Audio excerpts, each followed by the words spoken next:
again, same look, or like most rematches, you didn't even bother watching the first fight? You're going to just take a whole nother approach, another game plan to seeing Wonderboy again?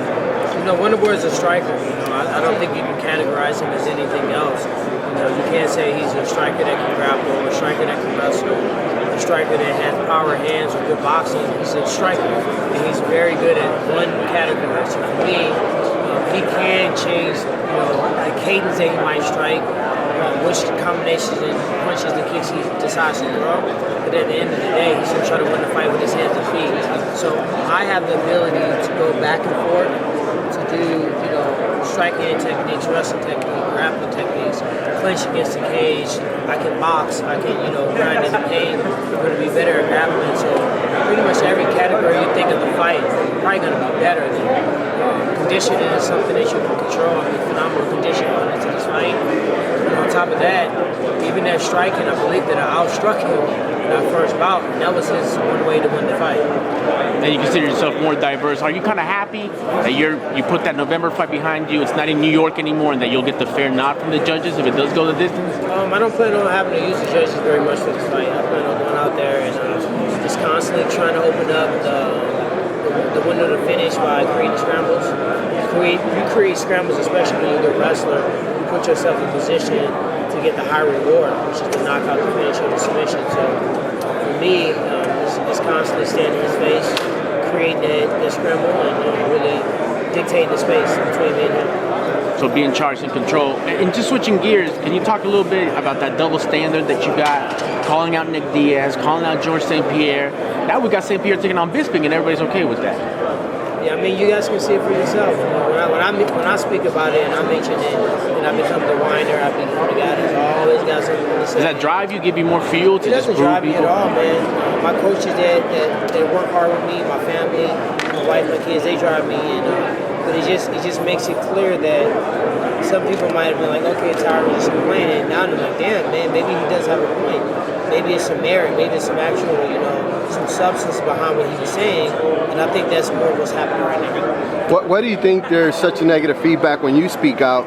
Because it seems like the big stars, the big names, are usually our people that speak out. Like Conor McGregor, he's complained, he spoke out. People love him. What do you feel you had such a negative feedback when you started speaking out about things? You just got to know the set of rules that you're working under. Okay. My set of rules is not the same as Ronda Rousey and Conor McGregor. Their set of rules is not the same as John Jones. And everybody else, George St. Pierre has a different set of rules. It's a mixed martial arts sport. We would all like for it to be everybody treated exactly the same, and everybody has the same need of playing field fairness. But let's be real, it's not like that. Okay. Chael Sonnen can do a little bit different than what I could, same as Michael Bisping. So with that said, I'm just understanding, my fine rules on how I should operate, and I'll keep pushing the envelope, until I get a different set of rules I'm comfortable with. Okay, so when you talk about different set of rules, you're obviously meaning in race. No, not in race. Not in race? Just different athletes, you feel like? Just different athletes and just stature where you at in your career. Okay, so you feel like once you get to a certain level, then you will be able to speak about these things and not get the feedback? I think when you just win so much that they can't deny you, then it's inevitable. You become more valuable for the company than your worst itself. Okay. You were mentioning Woodley. He's kind of limited, only kind of one-trick pony with the striking. I remember back in the day, UFC, a lot of fighters were that way. Seems like it's evolved where you have to be a complete fighter. How limited are fighters that are that way, that don't have the complete package? How far can a fighter really go nowadays with not being a completely well-rounded fighter? I wouldn't call it a one-trick pony. If you think about guys like Damian Maia, and Stephen Thompson are specialists, and we haven't seen a specialist make it to the top in a very long time. We've seen, the guys in with the strikers like George St. Pierre, the striker, the wrestler, the grappler, good conditioning, good timing. We saw the wrestler with heavy hands that can stop a takedown. He has a great way to stop guys from getting him to the ground. He uses angles, he comes in from weird directions, his feet's at different cadence, so that it makes it hard for you to take him down. So that's his ability to stop the match from getting to the ground.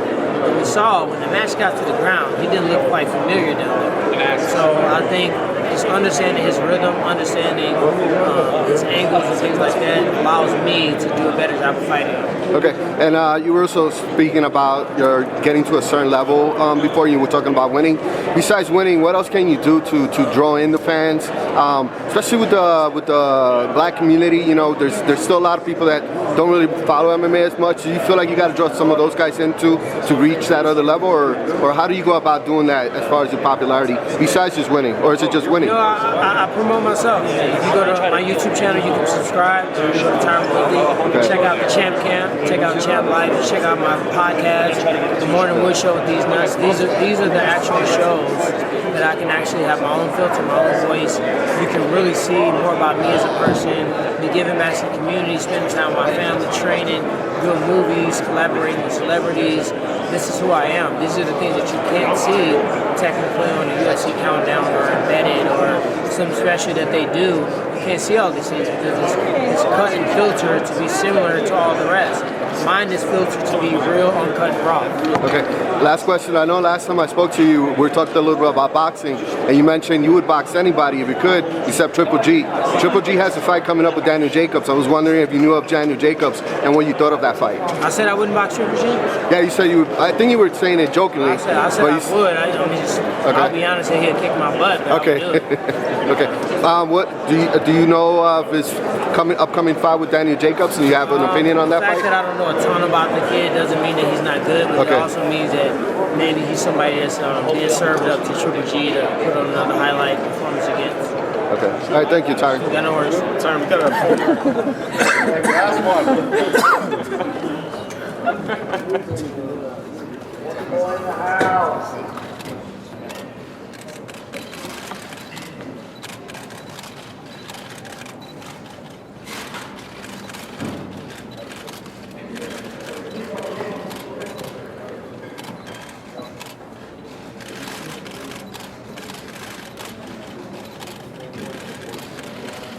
Thank you, boys. Appreciate it.